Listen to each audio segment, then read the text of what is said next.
when they actually spend their time listening to this show, what does it mean? It means we're winning.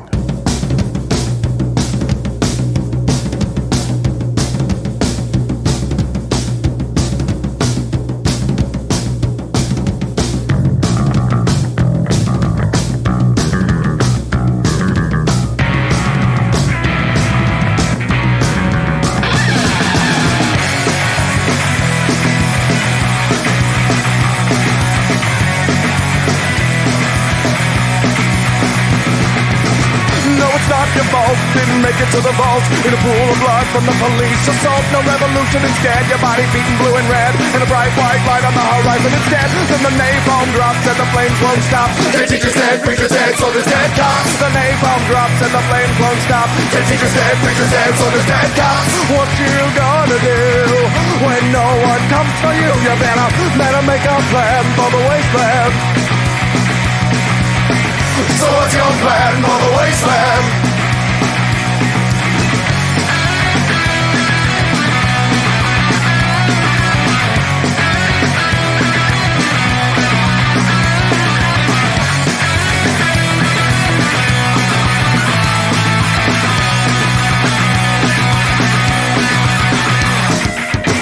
No mutants and martyrs, just malnourished kids. Tell them stories about all the fun stuff we did.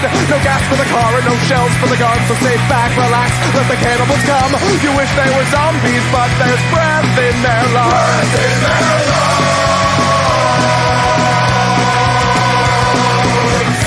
What you gonna do when no one comes for you? Oh, what you gonna do when the hungry humans come for you? You better make a plan for the wasteland.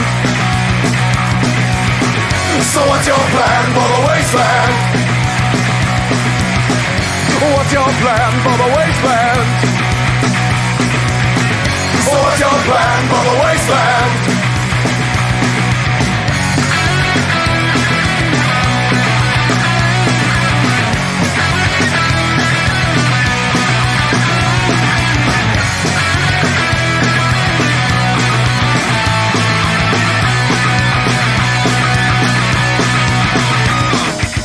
Would you rather be starving? I would rather be gone. I would rather be dust when the bombs come along. So I fight with the dying when you can rest and be dead. We all need survival like a hole in the head. Pray you're safe and you're sound, not sleep in the ground.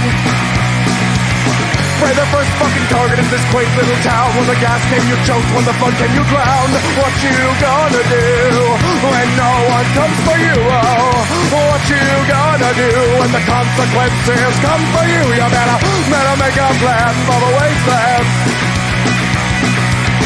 So what's your plan for the wasteland? Ain't got no plan for the wasteland. Like an Uncle Sam for the wasteland. You're a bitch of pen for the wasteland. You got no plan for the wasteland. So what you gonna do when no one comes for you? You better make a plan for the wasteland. You better make a plan for the wasteland.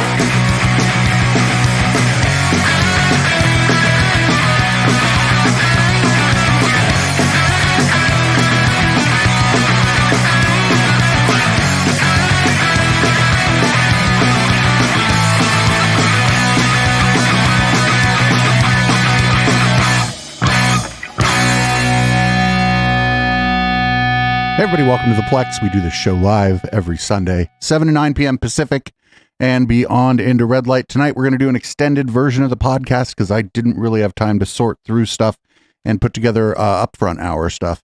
And I certainly didn't want to do an hour on that fucking balloon, let me tell you. We don't have a lot on the fucking balloon, but we do have tonight on the show, I suppose. I'll give you a couple highlights here. I won't read the whole docket because it is 5 fucking pages or 4 pages or whatever this week. We do have 2 stories about the balloon. We got some sore loser Lake. We got George Santos talking about how he's done lying. We got people trying to force a TV service provider to carry OAN and Newsmax. We got a clip of Auntie Maxine laying down the smack. We got a couple Marjorie Taylor Greene clips. We got some drag queen stuff because of course we do. And we got a whole Tucker Carlson segment. We got a really odd youth rally advertisement. We got Ann Coulter's guest is a potato. We got a Awaken Church, South Dakota. Seems like something we're going to keep an eye on. We got a Overcooked Eggs conspiracy theory. We got Tim Pool, Understanding Multiculturalism. We got 2 Jordy Peets. We got a Matt Walsh. We got a Charlie Kirk. Actually, we got 2 Charlie Kirks. And then we got some furry news. Not really furry news. We got news about people freaking out about furries. We got gay people making folks cry. We got a little bit of Tiny Dancer Ben, and we got some more Matt Walsh, and we got Tim Pool Understands the Police. We got some Jimmy Dore. We got the Gray Zone and Space Lasers. We got Mike Pillow on the Jimmy Kimmel Show. That's all during the regular podcast portion of the show. For Red Light, we have Hunter Biden's laptop actually passed through a lot of hands. We got Russell Brand has fallen pretty far. We got Roger Stone has been ghosted by his guest. We got a new QAnon storm just dropped. We got anti-vax Jim Cramer getting wrecked. And of course, Madison Star Moon's computer works. So we have a Madison Star Moon video. Let's get right to it here. Let's get to the beginning of the docket. Hopefully everything's already ready already. Our first clip, we got just two about the fucking balloon. I almost did nothing on the balloon, but I was like, well, we got to do something on the balloon, right? So I got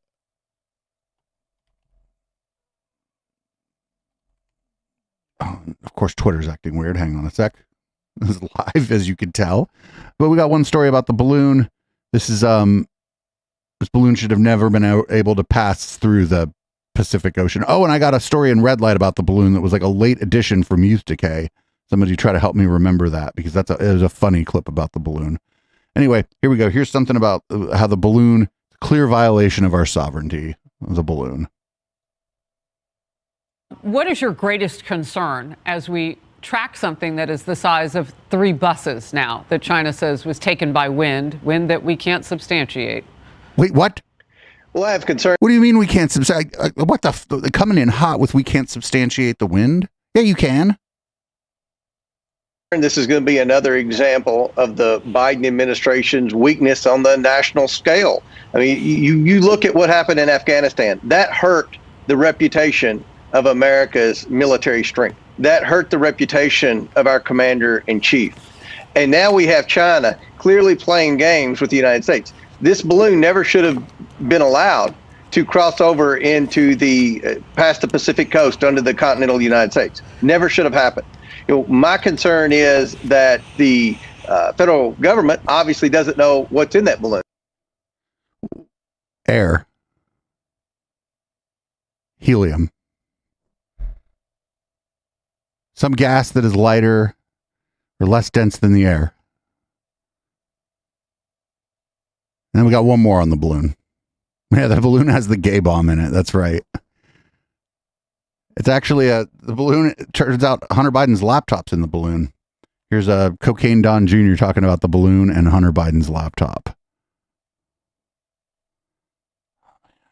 This is going to be a long show if Twitter keeps doing this. You think the $1 billion Chinese investment into Hunter Biden was because he was a wonderful investor? You know, all those incredible crackheads on Wall Street. You know, there's lots of them, folks. The Chinese, you know, they don't do any diligence. They just hand out billions like Oprah hands out books. Like, stop. Shoot the thing down. Figure out what's going on. Don't look like a weakling. If some of this stuff was even like 1% of this was happening under my father and it involved me, it would be a global story, non-ending. It would never end. Incessant bombardment. And that would be incessant bombardment. That's what we should be doing. Stop talking about your dad and your sister that way. No, we're going to sit there, observe. The rest of the world is going to watch us be impotent. They're going to watch us continue to be weak. They're going to wonder what else they can do to take advantage of us. So I don't know how he conflated the balloon and Hunter Biden's laptop into one fucking unhinged rant. But, you know, I mean, Don Jr. is an artist. Don't question the art. Don't question the art and don't sweat the technique. Here is Sore Loser Lake. She's still all in because, I mean, how else would she make any money? Why are you all in? Why am I all in? Because Trump. I So love early. I love my kids and I want them to have a future. And that man on a world stage, nobody can match him. We have major issues on a world stage. We've got to have somebody who can go in on day one, calm the world down. I mean, we're on the verge of World War III right now. Not to mention, Yeah, that's going to calm the world down. Reelect Donald Trump. proved beyond a shadow of a doubt that he can solve our biggest problems domestically. He did it while the entire fake news media was tearing him down day and night for 7 years. Wait, And what? he, with one He was president arm for 4 tied years, behind man. his back, he brought our economy up. He ended the wars. He helped every single class of citizen, no matter who you But he were. didn't. And no, you all criticized Joe Biden when the troops were pulled out of Afghanistan. And we ended major combat operations in Afghanistan and Iraq under President Barack Obama. What is she talking about? Where you were from, your life was better. He did so many things for us while he was taking incoming constantly. And I think he would be the best choice to quickly turn this disaster around. And we are living in a disaster, and I'm putting it mildly. Is she talking about the balloon or her losing the election? These morons here in Washington, D.C. have tried to destroy this country, and they're pushing a globalist agenda. And he is that stopgap between us going into complete communism and saving America. That's why I'm for him. And you've seen him in a different light also. You've been in a foxhole where somebody's got to have your back. And he's had your back, right? He's great. This is the thing that people don't get. He doesn't waver. When he's got your back, he's got it. Somebody said, you don't have to cozy up to Trump. I go, you think I'm just cozying up because I'm trying to schmooze on him? I actually really love the man. Human being. He's a great president. He's given up so much for this. I truly believe he is the answer to the problems that we're facing. No, you were just trying to grift. It's all right. I mean, if you're going to grift off of somebody, you might as well grift off of Donald Trump, right? I mean, he's already grifting, so it's like just a double grift. Here's more of Sore Loser Lake. She is talking about how she's facing retaliation.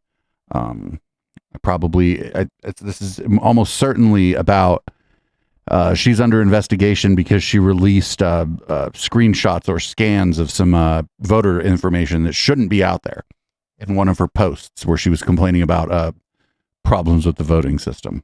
I'm like 99% sure that's what this is about. It's interesting. They just don't want us talking about the election theft. It really shows you that we're onto something here.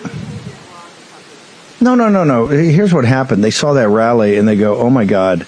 The people, they've seen the polling. Look at the polling's outrageous. People are saying, hey, they know she stole it. She's totally illegitimate. Which polling? What were the results? Full of personality anyway. You know, she's going to hide in the cave as she did during the campaign.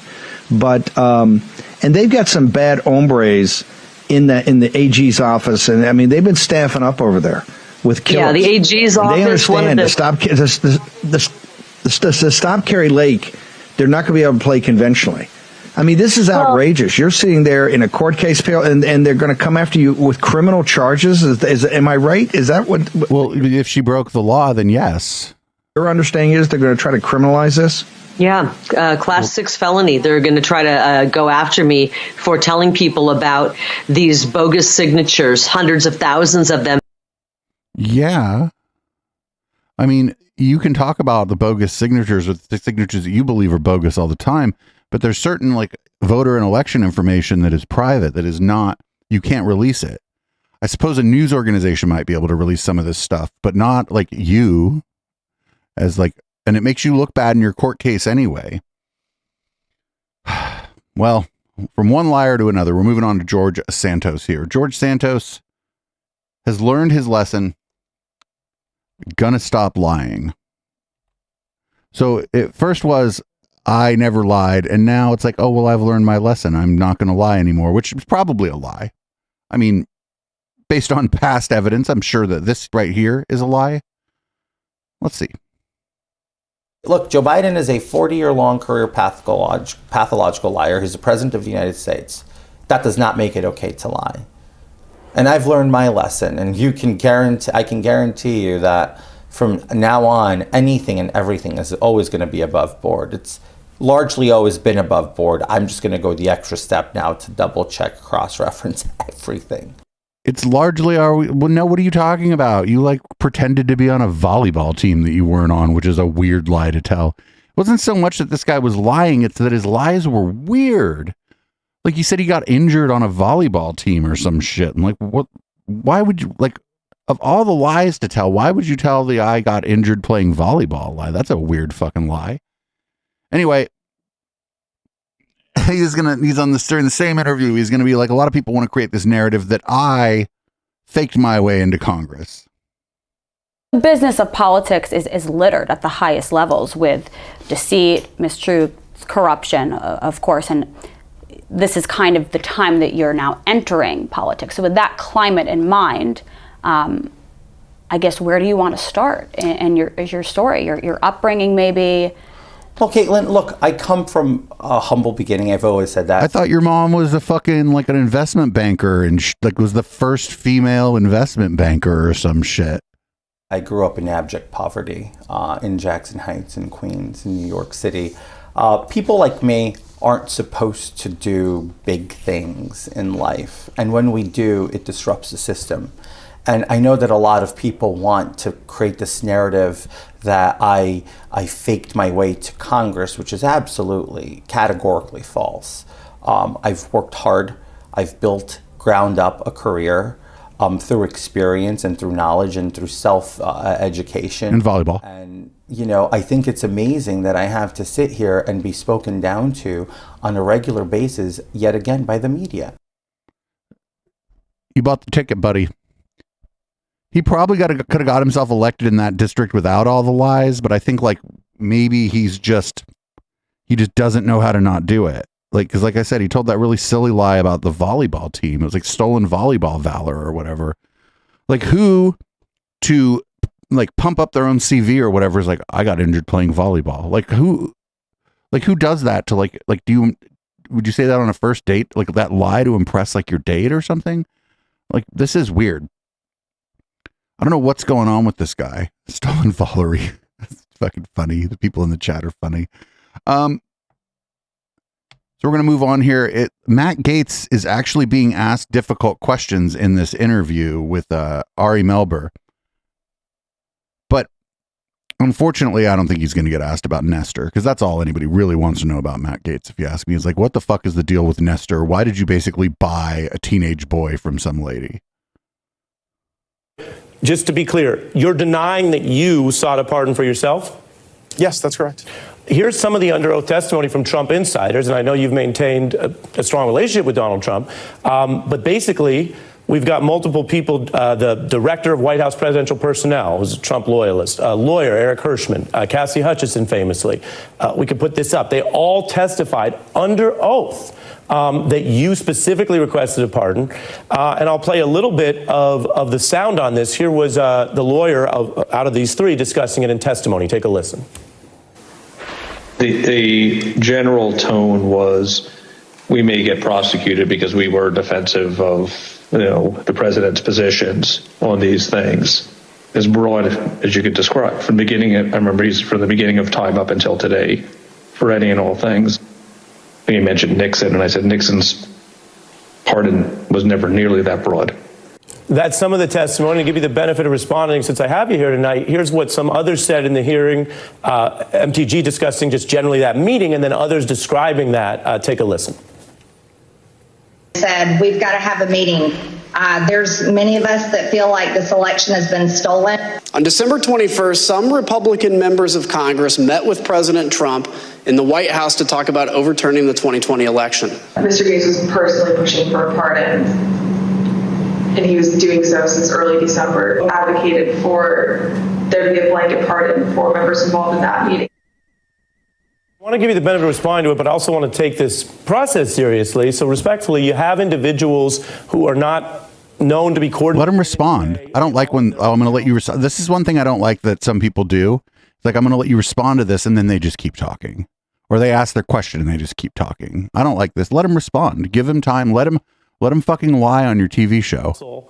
They have an incredible legal liability if they lied about this. And multiple individuals, all of whom, by the way, Republican appointees, are testifying that in that period, after that December meeting, you, sir, requested a pardon for yourself and other attendees at the meeting. And so the question is, can you really say that all of them are committing perjury, lying on you, A, and B, if a pardon was requested, why not just tell us what were you worried about? What was it that you we're not even going to hear the answer. Might be indicted for?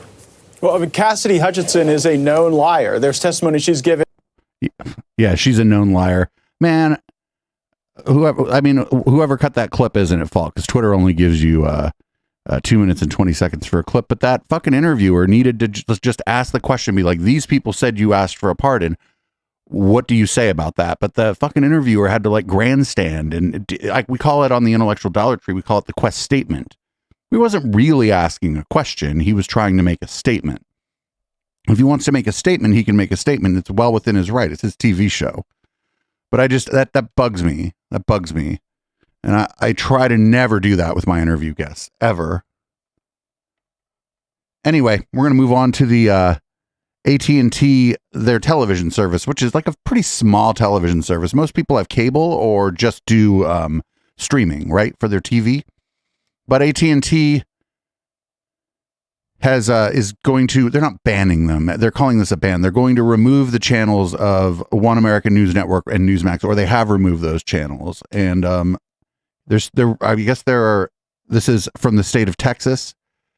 This is one of their legislative bodies talking about AT&T removing Newsmax and OAN. I just want to ask one more quick question on jurisdiction and what you can do and what you can't do. We recently saw AT&T come out with a potential another censorship of what they carry on their channels. And do you have jurisdiction to do anything about that? I saw your news statement. This happened a year ago with OAN, and they banned them. We sent a letter. We looked at our authority to do anything about it, and we virtually have none. I actually had this very conversation with one of your fellow senators, Senator Hughes. I think the House and Senate should do what Congress is looking at doing, which is calling for hearings and finding out what is going on. Because here's what's going on. The fucking television provider, just call them a cable provider. I know they're not a cable company, but they're analogous to a cable provider. The cable provider was like, we're not going to renew your contract. We're not going to carry your channel anymore. And it could be that the channel isn't making the fucking any money for the cable provider. It could be any number of reasons. They don't even need to tell you why that they're not renewing your contract. They could be like, we're not going to renew your contract. Thanks for doing business with us. Because there were letters sent, I think it was a year and a half ago, from certain political party to these companies, DirecTV and others, saying, hey, you need to take OAN off, Newsmax and Fox. Well, I don't. It seems like now that's happening. Two out of three are going to be banned, and they're not banned. They've been removed from the service. Arguments that I'm hearing that they don't want to have to pay them fees. Well, they're paying other entities like CNN and MSNBC who don't have big viewerships. They're paying them fees, and they don't have big viewerships. Get the fuck out of here. You think Newsmax gets the kind of numbers MSNBC gets? And they're unwilling to pay more conservative outlets. So I would love it if the Senate and the House would hold some type of hearing and get the information directly, because I don't have all the information and I don't have a lot of authority to find out what the truth is. Interesting, and I just saw your statement, and we've talked about what your authority is or is not, and certainly the discovery of Twitter and some of that banning, shadow banning, and things that have gone on. What we've worked on with ESG. But this is a different subject entirely now. Now you're talking about Twitter like not showing your post to someone. I know Senator Hughes is chair of State Affairs, and Madam Chair, it probably started you chaired State Affairs, and some of these issues that have come that way. And censorship is it's a big deal. Usually, something that we frown upon with our constitutional amendment freedoms. So I look forward to working with you on that issue. Thank you very much. I appreciate that, because we're very interested in addressing it. Thank you. All right. The courts have ruled over and over and over and over and over and over again that that the First Amendment protects your freedom of expression and your freedom to associate too. The government, we're going to end up in a pretty nasty place if the government can compel a cable provider to do business with a private entity. Like I thought the fucking conservatives hate that shit, right? I thought that, I mean, I understand pointing out conservative hypocrisy is like a waste of my time, but like next time they go around going, oh, get the government out of your business and this and that, it'd be like, you seem like you're all up in AT&T's business about like one channel. They're not worried about like, they're not in there discussing that AT&T and Comcast in a lot of places have a monopoly on your internet service and or your television like provider if you want like regular TV and you know you're in an area maybe where an antenna isn't going to work either because of where you're located or there's buildings in the way that are blocking the signal. They're not going to talk about that shit. That's the shit they like. They're going to talk about, oh well, they don't want to carry this channel. You know, there's a lot of fucking channels. They don't carry anybody's Twitch channel on fucking AT&T either, right? There's that 24-hour. There's a couple 24-hour Twitch channels that aren't being carried by AT&T. Is that a problem too? Here we go. There's more on this. This is from the U.S. House of Representatives. And I guess they're wondering if the Weather Channel is going to get canceled next. I don't know. If the Weather Channel, I don't think anybody watches the Weather Channel. What if the fucking cable providers stop doing the Weather Channel because they're like, you can just go on your phone? Then what? Now are we going to have to do all this shit again? The gentlelady from my home state and a young person who has set this place on fire since she's been here, Congresswoman Boebert. Thank you so much. Definitely not literally. I mean, almost. I mean, you know, it was kind of close. You were in the House of Representatives. I mean, almost. People spread their shit on the walls. At midnight, Tuesday, January 24th, 2023, Newsmax was removed from DirecTV Stream, and Uverse, denying 13 million customers this highly rated news channel. Okay, 13 million is that's a very small, we'll call it a cable network. I know it's not cable, but it's a very small cable network. There are more people with cable TV in the San Francisco Bay Area than the number of people that she's talking about, like nationwide on these, we'll call them cable networks. This is not the first time that we've seen this, and I'm afraid that it won't be the last time that we are seeing this here in our great country. OAN was deplatformed by DirecTV in April of 2022. So what's next? Fox News? Will the weather? No, Fox News makes those fucking companies money. People subscribe to cable packages because they want Fox News. We don't have to like that, but it's true.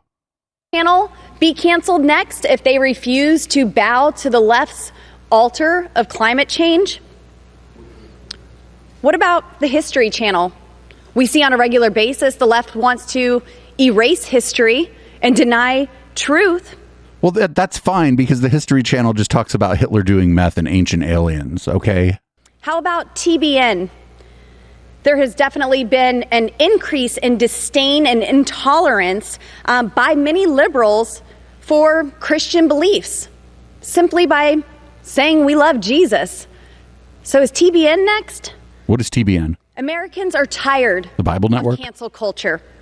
Conservatives are not being treated fairly. We're the ones who are censored by big tech. We're the ones targeted and called domestic terrorists when moms and dads show up at school board meetings. We're the ones targeted. No, this is a whole different matter. Because our organizations have the word patriot in their name. If you're a conservative pastor, the government persecutes you. If you're a liberal pastor, well, Joe Biden shows up to your church, whether he realizes he's there or not.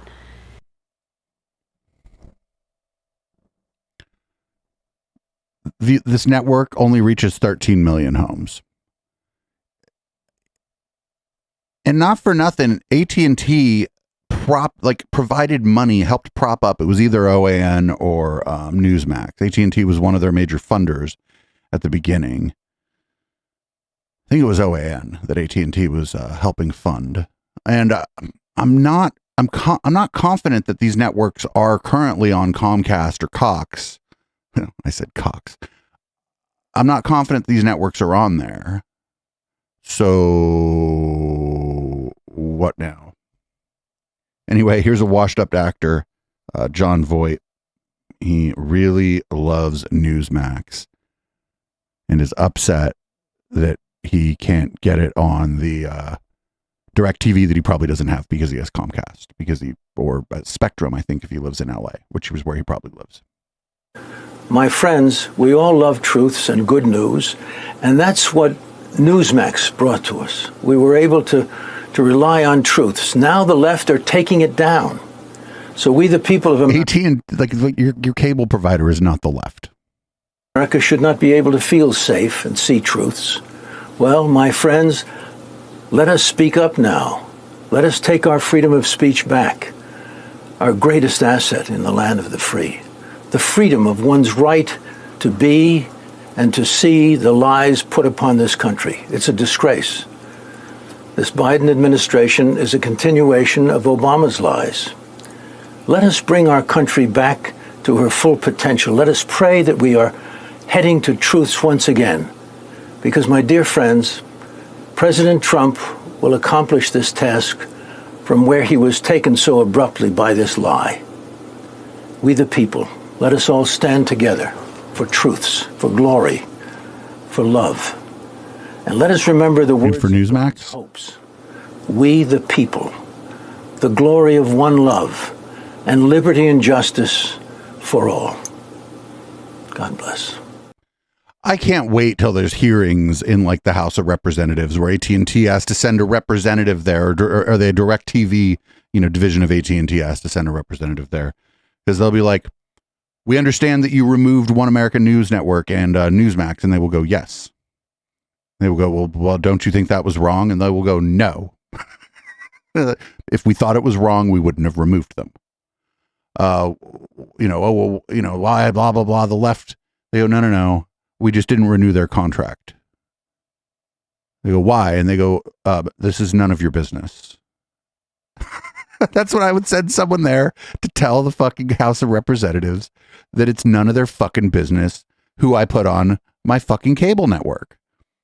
And then when they complain, I would specifically tell that person to be like, are you the government? Are you members of the government, this party of small government, sitting here trying to tell us, a relatively small television provider, what we need to do and what kind of information we need to put out there? This sounds like communist Russia to me.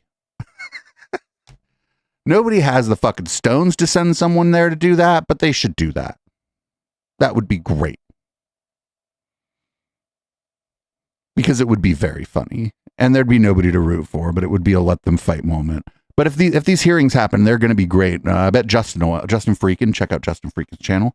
Justin Freakin will end up watching that on his channel for sure. So I am going to say that if Newsmax only did content like this very next thing I'm going to show you, that I too would be mad that they were being removed from cable providers, because this next clip from Newsmax is amazing. Yeah, yes. Even it's behind cancel culture, it's behind wokeism, it's behind what's happening to our politics. Even Supreme Court decisions, even like the last 3 Supreme Court decisions that linked up with marriage or sexuality, all of them took place on an exact same date linked to a pagan ancient calendar. Just a little while back, Chris, the president had a gathering. They removed them on the same date. It's linked to an ancient. Yes, this kind of content. Put this on TV more. Respect for Marriage Act, supposedly, but it's basically striking down marriage as we know it. And he lit up the White House in the colors of the rainbow. Well, there is one of these gods. I speak about the Dark Trinity, and that was in ancient times. It's back. One of them is called the Transformer, and this is a god or a spirit from ancient times that actually said that it has the power. It's a she, has the power to turn a man into a woman into man, blend the lines of gender, blend the lines of male and female. Well, it's happening right now. She actually had an ancient priesthood that dressed up with men dressing up as women. This is what is being championed by the government right now. It's championed on our children. She actually had some of her priests surgically transition. Well, this spirit is in our culture. And I'm just going to give you a quick taste, because I'm sure we don't have time. But here's the thing. What she actually was the Newsmax needs to make a lot more time for whatever this is. got a parade. So we have parades. She paraded men dressed up as women. We got it back. She actually claimed one time of the year for possession of the culture. And you know what the time was? June. So it's back. Also Pride Month. Sign in particular was the sign of the rainbow. So this is big. It's affecting all of us. And yes, it's affecting the culture. And as you said, it's happening in rapid progression and it's accelerating even to this day. Yep, that stuff needs to be kept on a DirecTV. Actually, I've changed my position. If that's the kind of shit Newsmax is going to do all the time, they certainly need to keep their contract with DirecTV. They should probably also be added to any network they're not added to, because that shit was amazing, fucking amazing. Here's Cocaine Don Jr. on Newsmax, and this isn't sped up. This is just Don Jr. talking. Trying to cancel this or working around the technicalities. They'll come up with a way to word it and say, well, this isn't exactly what we're doing, but we all know exactly what they're doing. Go to like a Patriot Mobile. There are options. What we need to do is take the time to find those options. So rather than giving your money to AT&T, give it to Patriot Mobile. Rather than going on YouTube, go on Rumble. So, yeah, I'm psyched about my podcast to be able to say the stuff that I've been saying for years, the stuff that got me probably either deplatformed, heavily censored, or otherwise on all of the other social media platforms. Rumble was one of the few that didn't do that. So what we have an obligation as Americans to go out there, support, you're going to be looking for something anyway. Support those who share your. That's amazing. He's like telling people like Patriot Mobile. Okay, so Patriot Mobile is just a MVNO or NVMO network, virtual network operator. They just rent time on fucking AT&T or Verizon or Sprint's network anyway. So you are in fact paying the majors if you do Ting or what's that, Mint Mobile or their little fucking Patriot one that probably overcharges you and collects a lot of your data. You're still giving your money to AT&T if that's the carrier that has the good signal in your area. So this guy doesn't know what he's talking about. The mobile virtual network, MVNO. And so he has no idea what the fuck he's talking about. Just none. Also, I'm glad to know that he has a podcast coming out soon. It's going to be wonderful. The Don Jr. podcast. It's going to be like, I don't know. It's going to be, you're going to have a lot of segments about cocaine, I suppose. Here's a segment from One American News Network, and you just wonder why would DirecTV get rid of something like this? Is this really even DeMar in this video? Why couldn't he just do a live video assuring his fans he's okay from recovery? Why the whole production? Why so many cuts and edits? Why the scripted nonsense? Is he controlled? Why did it seem so contrived and disingenuous? Now, obviously, this guy's been through a really tough time, and I do pray that he is indeed okay. But the weirdness of this video has got me thinking that we're hearing less from DeMar and perhaps more from his handlers. Or even maybe a CGI, a clone, or a deep fake. Come on, look how easy it is to do nowadays.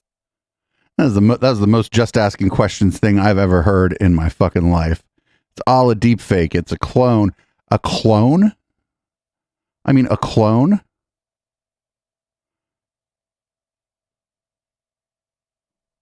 Okay. Whatever. Okay, now we're going to have, we have Get 'em Anti-Maxine. Maxine Waters was asked a question in a hearing, and her fucking response is pretty great.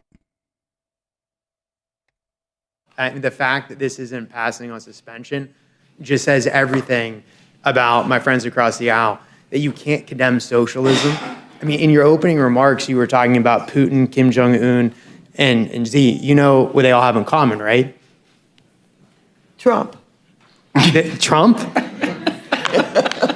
North Korea, China, and Russia? He loves Kim Jong-un. That's quite the intellectual leap. I would say communism. Would you like to denounce any communist leaders? Well, I don't know what you're asking, but let me just... The leader of the Republican Party, Donald Trump, has made often described authoritarians like Kim Jong-un, who is condemned in the resolution. Regarding North Korean leader Kim Jong-un, Trump said Kim wrote me beautiful letters, and they're great letters, and we fell in love. You sure you want to hear the rest of this? Sure you want to hear the rest of this?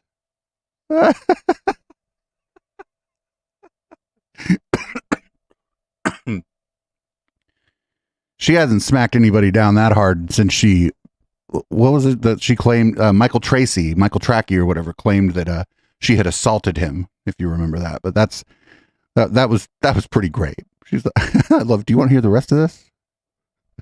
She does a good job of representing her constituents, and she's always a little bit of, she always got a little fire in her belly during some of these hearings when the more stupid things come up. She's from, I think she represents Los Angeles. She's not the only rep from Los Angeles, obviously. There's fucking 10 million people in LA County. Anyway, here's Ted Cruz, a career politician, talking about how we need to get the career politicians out of Washington, D.C. Wow, this leads me to another topic I want to get your take on, and that is term limits, because this is the issue when people go into Congress and are there for 30, 40, 50 years. You begin to think it's about you, and you have this unlimited power. You tweeted this week that you'd like to see a vote on term limits. I think our viewers would like that as well. Look, absolutely. You want to talk about an issue that has widespread and bipartisan agreement. Term limits, a supermajority of Americans, more than 70% of Americans support term limits.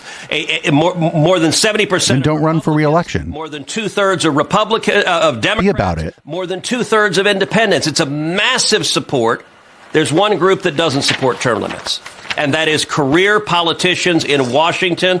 All of the Democrats in the Senate oppose term limits, and all of the Republicans who've been there a gazillion years oppose term limits. I've introduced a constitutional amendment that would limit every senator to 2 terms, would limit every House member to 3 terms. I believe we ought to take it up and vote on it, because if we got career politicians out of Washington in both parties, there would be a lot less of the corruption of the swamp that is endemic and that sadly implicates both Democrats and Republicans. Well, will Chuck Schumer bring it to the floor? Sadly, I don't think he will. I will keep fighting. I hope the House brings it up for a vote. We're much more likely to get a vote in the House under Kevin McCarthy. But Schumer doesn't want to vote on this because Schumer wants to stay there 1,000 years. And I think some of our Democratic colleagues have been there 1,000 years. Yeah. Ted, you could just not run for re-election. You could be about it. And then you could spend the rest of your life advocating for term limits. And then you could say, I actually left because I thought it would be better if, we had some new blood in here or whatever. He ain't going to give up his job. He's grandstanding on this because he knows it's not going to happen. And he's going to get to keep his cushy job there. Let's not get this shit twisted. This guy's a career I hate when these fucking career politicians bitch about career politicians. It's so stupid. And if people if people keep getting reelected, then they keep getting reelected, even if we don't like them or whatever. I don't know. It's complicated. Anyway, here's a Marjorie the Gathering, and the terrifying story about $5.1 billion. Dodaro, can you tell me how much COVID cash went to CRT? CRT? Critical race theory in education. It's a racist curriculum used to teach children that somehow their white skin is not equal to black skin and other things in education. Yeah. No, I do not know that, but I do know that there's provisions that the federal funds generally are not used, are supposed to be used for curriculum. Oh, that's a state. Oh, Mr. Dodaro, I have to tell you, in Illinois, they received $5.1 billion at an elementary school there that used it for equity and diversity. So it's being used for these things. Mr. Dodaro, can you $5.1 billion to just one elementary school for equity and diversity. My God. It was probably statewide.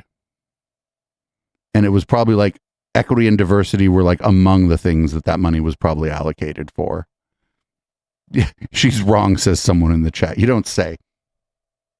So here's Marjorie the Gathering in a hearing in Congress, or just in session in Congress, and the murder of Tyree Nichols is being discussed. And she, changes the subject because of course she does.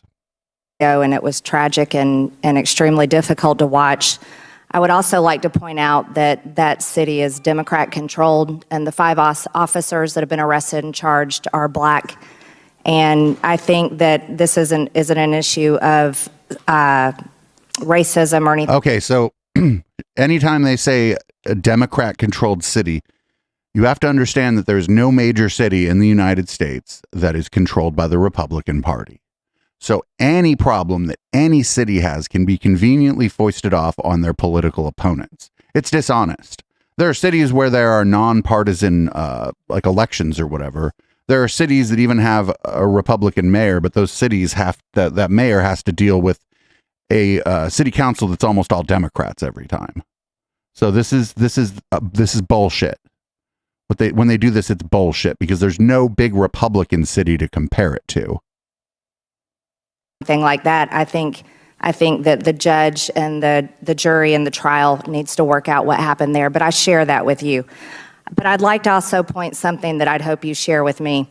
There's a woman in this room whose daughter was murdered on January 6th, Ashley Babbitt. And Ashley Babbitt there's never been a trial. As a matter of fact, no one has cared about the person that shot and killed her. And no one in this Congress has really addressed that issue. January 6th committee didn't address it. And I believe that there are many people that came into the Capitol on January 6th whose civil rights and liberties are being violated heavily.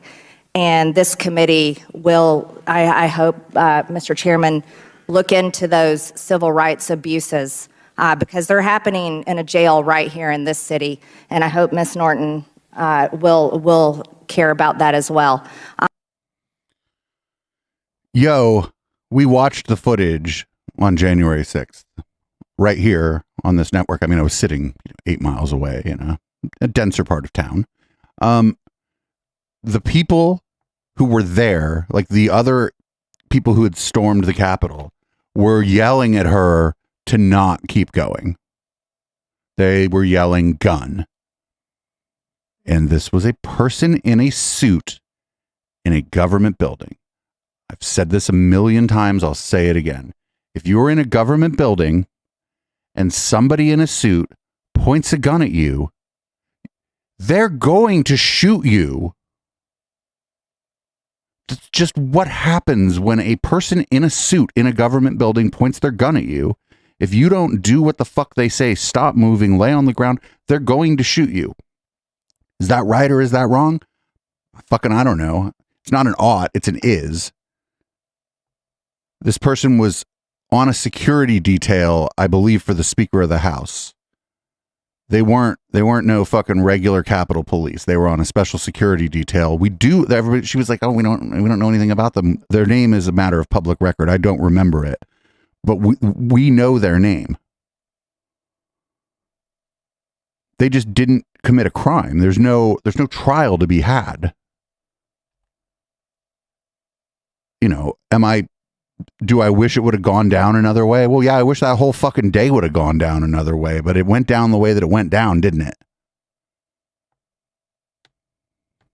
And again, what I'm telling you is if you're in a government building and something weird starts happening and a person in a suit, I think he had cufflinks. I assumed that was Secret Service when it first happened. I'm like, oh, that person's job is for you to never know their name. It turns out it was not just Capitol Security. They were on like a special security detail at the Capitol. That person in the suit is going to shoot you. I've seen burn notice. I know what's going on. I think we got our last Marjorie the Gathering clip. This is about Drag Queen Story Hour. Darrow, can you tell me how much money was given to Drag Queen Story Hour? I'm sorry, could you repeat that? Who? Drag Queen Story Time, where men dress up as women and read confusing books to children. First, I thought you said dry clean. So I'm sorry.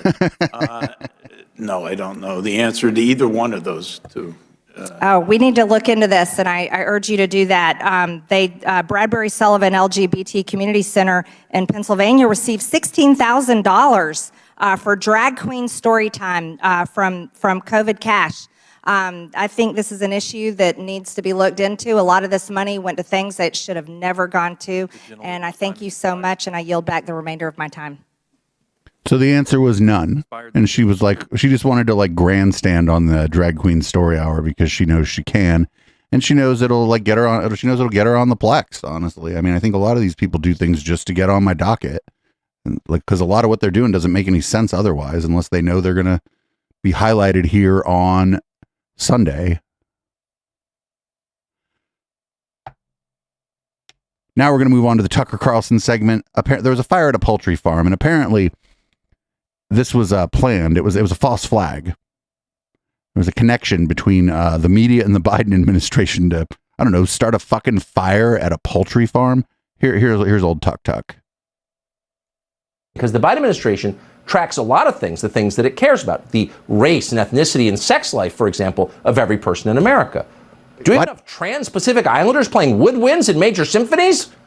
I hope that Joe Biden's administration knows how much sex I'm having and who I'm having it with. I feel like that'd be a good thing. I feel like people should be able to FOIA that shit. Fuck it. How about gay Southeast Asians and long-haul trucking? These are the questions that concern the bean counters in the Biden administration. And yet at the same time, that same administration keeps no real records about the infrastructure of our food supply. Apparently that has never occurred to them. So honestly, we can't really know one way or the other, because we don't have a baseline, whether something strange is going on with food suppliers. But some days you do wonder. On Saturday, an enormous commercial egg farm in central Connecticut burned to the ground for no obvious reason. Huge fire. At least 20 fire departments responded, fought the blaze for over 8 hours. More than 100,000 chickens died. Now, that's a sad story. But what's interesting is that most media companies did not consider it a story at all. Weird, considering egg prices have become an actual problem for most Americans. Egg prices are up more than 100% in many places. And yet, at that exact moment, when eggs are a concern, 100,000 chickens die in a freak fire, and the New York Times, which is right next door in a neighboring state, does not even cover the fire? What is that? Don't worry. Things like this have nothing to do with egg prices, say the media. It's just avian flu. Watch. Well, yeah, I mean, fucking factories catch on fire all the time. I feel bad for the chickens' families and shit, right? Like, I mean, some of those chickens had friends that were people. I mean, it's weird to be friends with a chicken that you're going to slaughter, I guess, but there was an avian flu going around. It made egg prices go up because it reduced the fucking supply of eggs. And it just during that, because fucking coincidences happen sometimes, a factory caught on fire, probably due to like people maybe not following government regulation. I don't know. It's just a guess. But now it's like the Biden administration and the New York Times are like in on it. What a fucking crackpot ass thing to say. Lately, they've been harping on basically trying to say that like tobacco is harmless and that it's bad that there's regulation on tobacco and that there's not more regulation on weed. And here's another one of the stories in those vein. They're going to talk about a 95% tax on cigars in New York. Inviting him tonight to explain the disparity. So you're a defense lawyer. You're very familiar with disparities, powder and crack cocaine and the rest. Why the disparity in taxes? 95% for cigars, which do not hurt you. Wait, what? 15% on weed, which increases your chance of getting schizophrenia. What is this? Tucker, thanks for having me. As you know, I am a cigar smoker, and I guess that's why you had me on tonight. You know, it seems like the government will not be happy unless they have us all eating kale, drinking carrot juice, and smoking weed. All right? They're not happy with a nice, good cigar. I mean, to tax something at 95% is absurd. They want to tax it into extinction, like you said. But why? You know who gets hurt here, Tucker? The mom and pop cigar shop down in the corner. That's who gets hurt here. Not the rich people, because you know where they're buying the cigars? On the illegal market. The Cubans on the illegal market. Of course. They get. So cigar shops, this guy's like living in the past. The cigar shops are also like generally vape shops. You can buy fucking cigarettes there. You can buy CBD products. They probably have a Bitcoin ATM in them. Like it's not just like a humidor as we used to say. So I don't know, maybe the 95% tax on cigars is too much, but they're not, the guy's like, oh, these are Tucker was like, oh, cigars are harmless. No, they're not.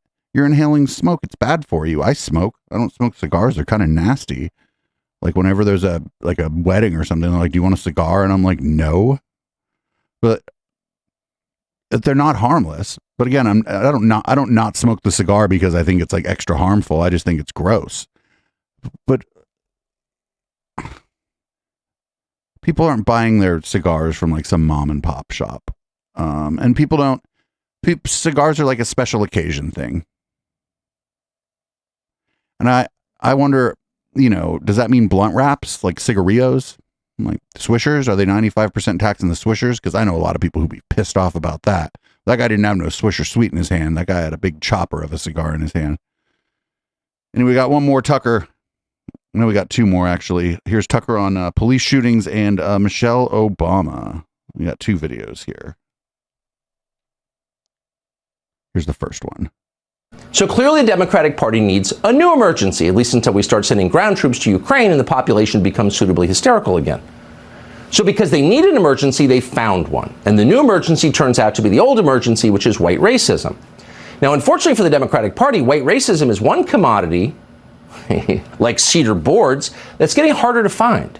Very few unarmed black men are killed by white cops these days. Where's George Floyd when you need him? So instead, in a pinch, they've settled for an unarmed black man killed by black cops, which they have informed us, nevertheless, despite all appearances, is still the product of white racism. And Barack Obama enthusiastically agrees. This is Barack Obama's lane. He was elected president twice on this kind of stuff, so he immediately jumped into the middle of the Memphis tragedy to remind us that white middle-class Republicans did this. Blood is on their hands. Selma, Dr. King, Rodney King, Trayvon Martin. They're all the fruit of white supremacy. Did Barack Obama say that white middle-class Republicans did that? Because I feel like Barack Obama, I don't like any president, but Barack Obama tended to choose his words pretty fucking carefully. And I just don't think he's like, oh, it's actually the class of white. This is all the fault of white middle class people in the suburbs. Like that just doesn't sound like him. Anyway, here's old Tuck talking about Michelle Obama now, who has never been in any position of real power. But here we go. She's talking about her own thighs. Now, why is Michelle Obama telling you about her menopausal thighs on a TV show? Possibly because she's a crazed narcissist who thinks her own thighs are interesting to you. Dude, you spent fucking weeks talking about whether or not you wanted to fuck an M&M. Get the fuck out of here. Let this lady talk about her potty.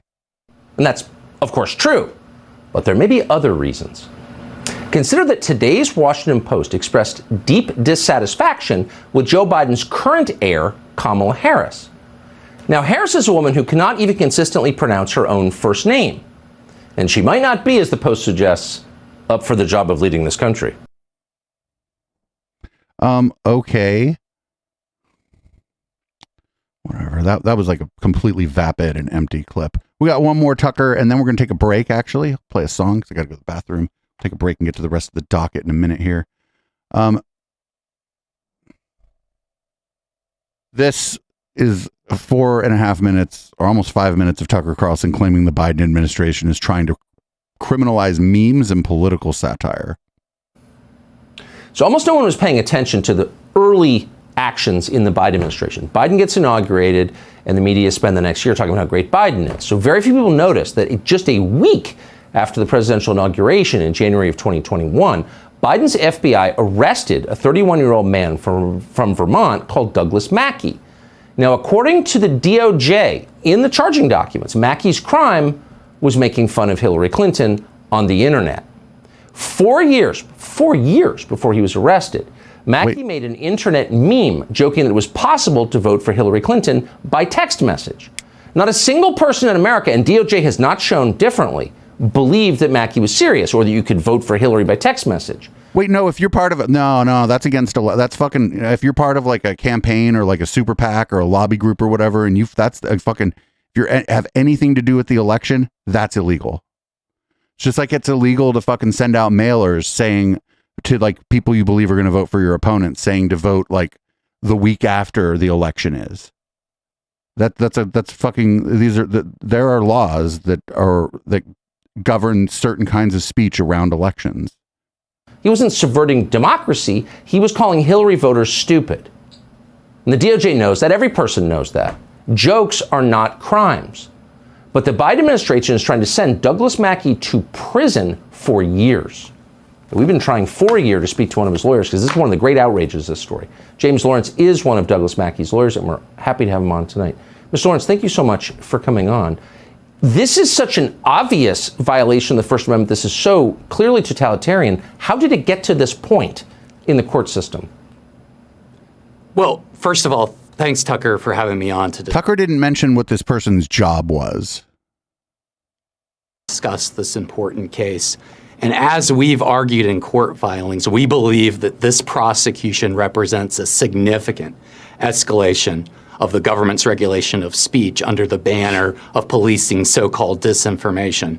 And Tucker, really, you were one of the first public figures and one of the most prominent people to criticize Twitter for deplatforming people over so-called disinformation. But I don't think even you would have thought that someone would face a federal prosecution or potential. Okay, so if this came from me or you, this would be protected speech. They have not told you what the person's position was, what was their job. And I guarantee you this person was like working for a campaign or working for some kind of like super PAC or lobby group, some kind of political, it's like something where election laws and laws are, like election laws apply to you. I'm guaranteeing it. And they're probably not going to tell you what this person did, what their job was when this happened. Jail time over alleged memes. Now, here's what's at issue. The government says that this case is about voting rights, but as we've argued, the government has not alleged that a single person didn't vote as a result of the alleged memes. But that's a counterfactual. That's like fucking completely like circular. They couldn't prove that somebody didn't vote. That's a counterfactual. Yeah, you don't. That's not it. And I don't know the exact law around this, but I'm guaranteeing that they've been charged with violating election laws. We think that this case goes to the core of the First Amendment, and really, regardless of what you think about the content at issue, everyone in this country, Tucker, left, right, center, and every political persuasion in between should be concerned about what's happening in this case. And so the question is, what can you do? And there are two things I'd like to let your audience know about. First, Douglas Mackey's Legal Defense Fund can be supported by logging on to memedefensefund.com. Oh, well, got to raise money. And really, most importantly, Tucker, we're asking your audience to pray. Pray for Doug, pray for the defense team, pray for justice to be done.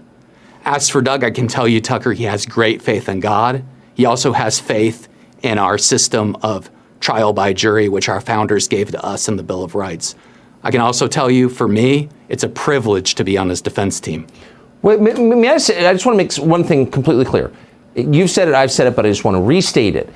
The Biden administration has not held up a single victim of this. The Biden administration isn't doing any prosecuting. The executive branch doesn't prosecute anybody. This is probably the Department of Justice. So-called crime, this joke. So if there's no victim, how is it a crime? I'm confused.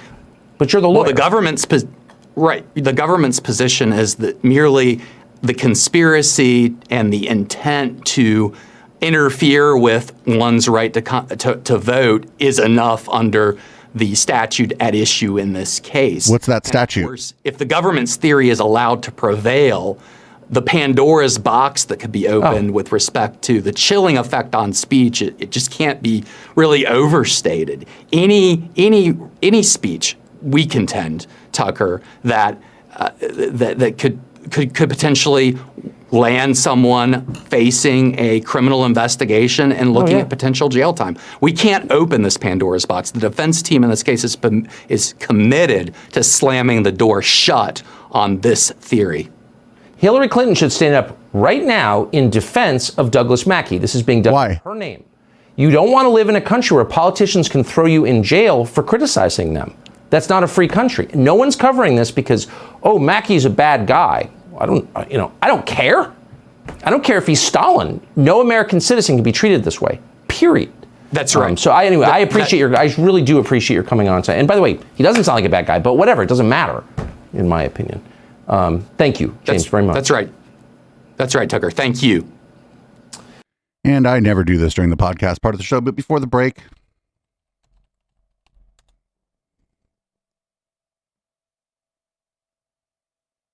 charged in the Eastern District of New York. Official looking fake campaign ads. It looks like this person didn't work for any like lobby group or any campaign from what I'm seeing here, actually.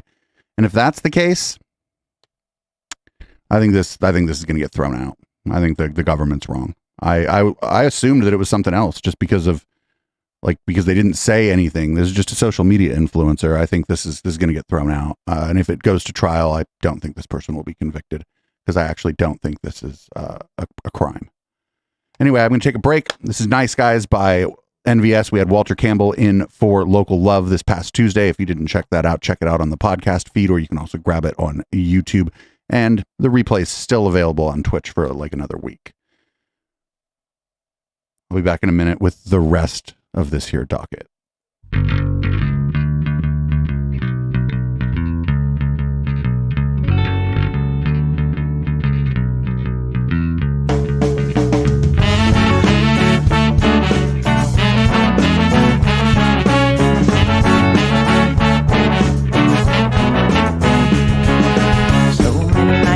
In this world, cesspool of kindness and ethical blindness. So please excuse my sarcastic tone. I'm a bit underwhelmed by the sample shown.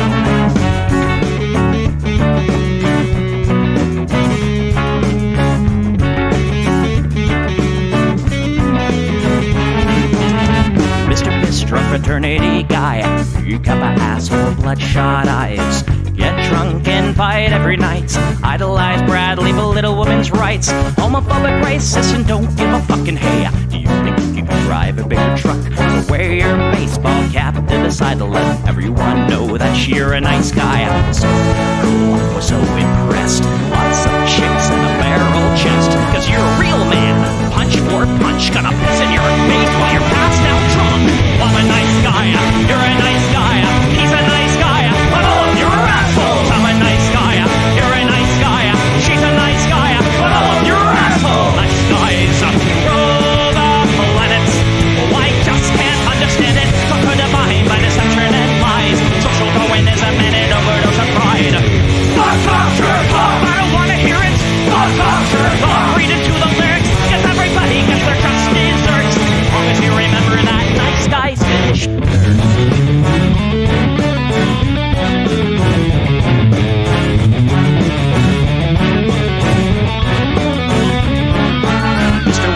You're next on the list. Such a nice guy who speaks through his fists. Prick with a penchant for messing with heads. A broken nose for dinner and breakfast in bed. Alcoholic, paranoid, and suicidal too. But you'll probably kill her before she gets away from you. Screws in a pool, let it cry. All your friends say that you're a nice guy. Have a drink, this one's on me. Look, you're doing fine, losing to your disease. Comatose, I'll pack your bags. Bury you like castrated and gagged. I'm a nice guy, you're a nice guy. We're all nice guys, but all of you are assholes. He's a nice guy, she's a nice guy. Hey, Tom Bo's a nice guy. All of you are assholes. Nice guys rule the planet. The public demented. Conquer the body by deception and lies. Social Darwinism and an overdose of pride. Fuck off, jerk off. I don't wanna hear it. Fuck off, jerk off. Read into the lyrics. So let the fucking pill quench your thirst. As long as you remember that nice guys finish first.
right, everybody. Thanks for hanging out during the break. It's an extended version of the podcast of this show. Usually the podcast portion of the show is just starting after Nice Guys. Anyway, just if you forgot what's going on, you've been listening to this podcast for an hour and 15 minutes or whatever. This is the Plex. We do the show live every Sunday at 7 p.m. Pacific, and it's at twitch.tv/EchoPlexMedia. Hit up echoplexmedia.com/support for ways to support this project. If you're not a Twitch viewer, Twitch viewers, you already know how to support this project, and you've been incredibly generous. So what we got next is a very odd ad for some kind of youth rally. Here's the ad. It's gonna be epic. You excited? Yeah, man. You ready? Oh yeah, dude. I'm ready. Good to see you, dude. All right. What the heck?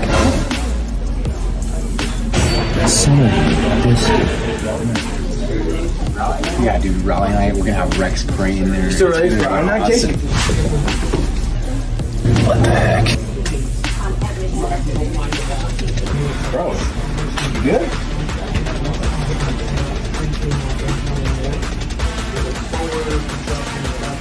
Hey, yeah, dude, I am ready.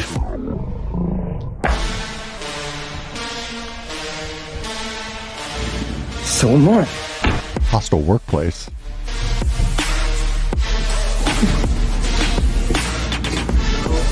Hey, dude, where are you going?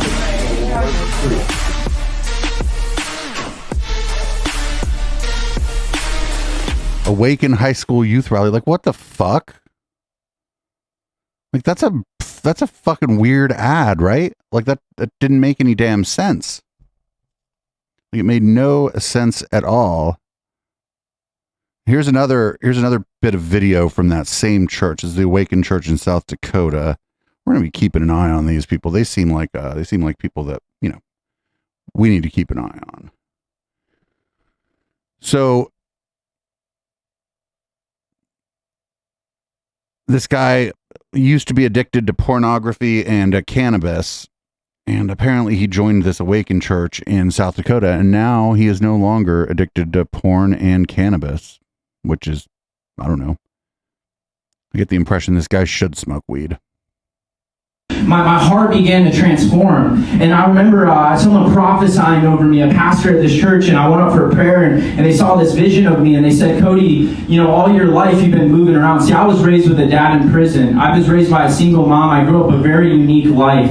And because of that, I was constantly moving, and I never had stability in my life. And this pastor who didn't even know me began to prophesy over me. He said, for the first time in your life, you're in a garden that has fertile soil. And God is planting you, and I see your root system growing deep, and the deeper the roots, the greater the fruit. And then I began to walk that out over the last 2 Greater the fruit. I thought your church was against that kind of thing. Every Sunday, and I began to develop. And the Bible tells us that we're transformed by the renewing of our mind, and the addictions and the habit. And I'll be vulnerable. The pornography addiction broken. Amen. Off. The addiction to cannabis broken off. Let's go. Alcohol in over 2 years. I began to renew my mind. I began to renew my life.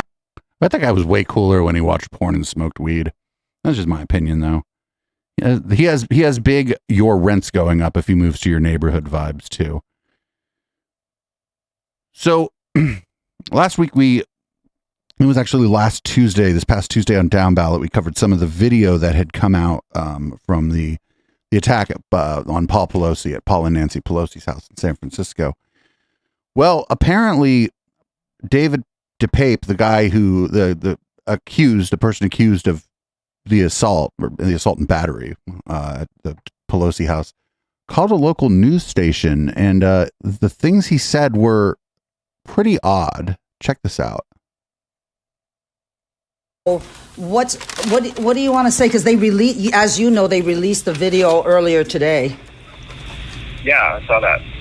Yes. What did you want? Thank you for calling me. What did you want to tell me? Now that you all have seen the body cam footage, I have an important message for everyone in America. You're welcome. Freedom of liberty isn't dying. It's being killed, systematically and deliberately. The people killing it have names and addresses. So I got their names and addresses so I could pay them a little visit and have a heart-to-heart chat about their bad behavior. The tree of liberty needs watering. You need men of valor, patriots willing to put their own lives on the line to stand in opposition to tyranny. I would also like to apologize. I want to apologize to everyone. I messed up. What I did was really bad. I'm so sorry. I didn't get more of them. Whoa. No one else is to blame. I should have come better prepared. I spent all my time exposing government corruption online, only to have them silence my freedom of speech as quickly as they could. They circumvented the Constitution using private industry. When the ruling class outsources the repression of your civil rights to private industry, it's called fascism. I have a lot more to say. I had a website of over 300 pages. That's 300 pages of stuff they don't want you to hear. I'm in the process of trying to set up a new site out of the reach of tyrannical global homo fascists and their internet censors. It's going to be kind of hard from jail. You assaulted someone. You hit him with a hammer. The video was disturbing.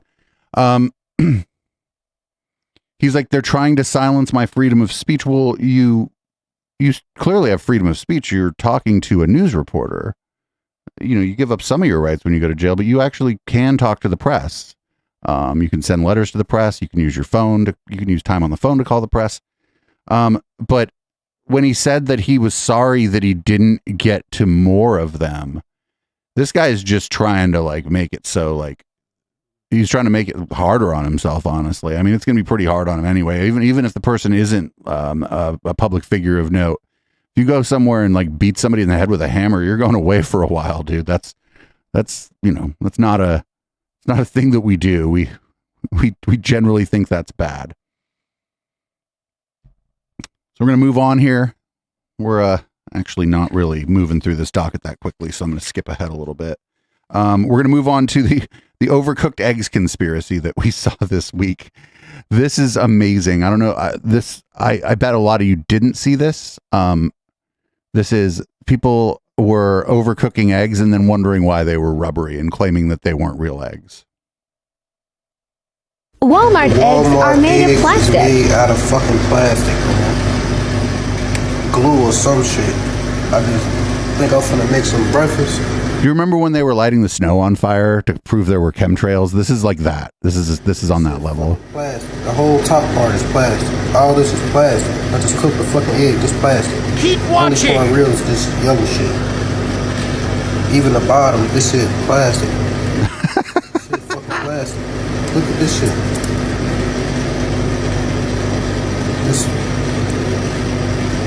This shit is plastic.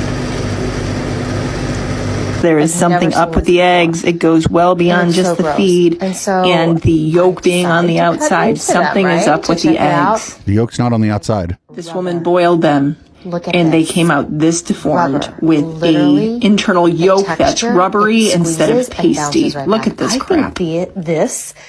Oh no, it's pasty. She just wasn't squeezing it very hard. Can you believe that? It's so gross. And these are from Eggland. Okay? Has this ever happened to anybody where your eggs turn out to be rubber and hard? Look at that. They kind of bounce. Oh, this is so gross. Egg from Aldi. Wait, there's more.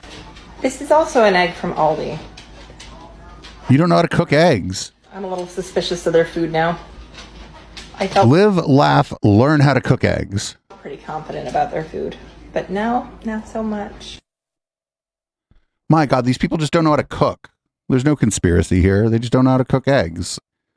Cooking eggs is fairly easy, but you can fuck anything up. Up next, we got an ad from the former president. This is an ad from Donald Trump. This first was published to Truth Social. And it's his plan to protect children from left-wing gender insanity.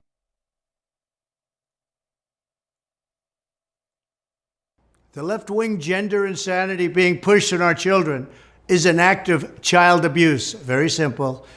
Here's my plan to stop the chemical, physical, and emotional mutilation of our youth. On day one, I will revoke Joe Biden's cruel policies on so-called gender-affirming care. Ridiculous. A process that includes giving kids puberty blockers, mutating their physical appearance, and ultimately performing surgery on minor children. Can you believe this? This is not widespread. Instructing every federal agency to cease all programs that promote the concept of sex and gender transition at any age. I will then ask Congress to permanently stop federal taxpayer dollars from being used to promote or pay for these procedures and pass a law prohibiting child sexual mutilation in all 50 states. It'll go very... That's already illegal. I will declare that any hospital or healthcare provider that participates in the chemical or physical mutilation of minor youth will no longer meet federal health and safety standards for Medicaid and Medicare and will be terminated from the program immediately. Furthermore, I will support the creation of a private right of action for victims to sue doctors who have unforgivably performed these procedures on minor children. The Department of Justice will investigate Big Pharma and the big hospital networks to... So not for nothing, he doesn't understand also that the Department of Justice and the Executive Department are ostensibly separated from one another, that the president generally cannot tell the Department of Justice what to do. There's supposed to be like separation of powers going on there. Determine whether they have deliberately covered up horrific long-term side effects of sex transitions in order to get rich at the expense of vulnerable patients, in this case, very vulnerable. We will also investigate whether Big Pharma or others have illegally marketed hormones and puberty blockers, which are in no way licensed or approved for this use. My Department of Education will inform states and school districts that if any teacher or school official suggests to a child that they could be trapped in the wrong body, they will be faced with severe consequences, including potential civil rights violations for sex discrimination and the elimination of federal funding. As part of our new credentialing body for teachers, we will promote positive education about the nuclear family, the roles of mothers and fathers. So what he's saying is he's like, we don't want, what we don't want is for the schools to tell you anything about a family that is different or how people are different, but we want them to tell you that this kind of family, the mother, father, 2.5 kids in a fucking white picket fence in an SUV or whatever, is okay. The first one is indoctrination. The second one, well, it's just, it's just what we think is normal and it's fine. Like, and what? Celebrating rather than erasing the things that make men and women different and unique. I will ask Congress to pass a bill establishing that the only genders recognized by the United States government are male and female, and they are assigned at birth. The bill will also make clear that Title IX prohibits men from participating in women's sports, and we will protect the rights of parents from being forced to allow their minor child to assume a gender which is new and an identity without the parents' consent. The identity will not be new, and it will not be without parental consent. No serious country should be telling its children that they were born with the wrong gender, a concept that was never heard of in all of human history. Nobody's ever heard of this, what's happening today. This is not true. This is not true. There have been trans people the whole time. Invented it just a few years ago. Under my leadership, this... They invented it a few years ago? Thank you very much. No, the moral panic about this started a few years ago. The people who were here before the white people wiped them out. They had many concepts about gender. There were, and I'm gonna fucking not do this justice. They had something they called, some tribes called it two-spirit. They had people, they had trans women and trans men and stuff. It's not new. It didn't just start. The fucking moral panic started, and it's a good thing this guy is like probably not even going to win the primary. I think his fame is up. But like Ron DeSantis is like kind of on the same page on this stuff. So we'll see what happens. Ron DeSantis, I think, is less likely to try to unilaterally do this stuff because he's a bit smarter of a political operator.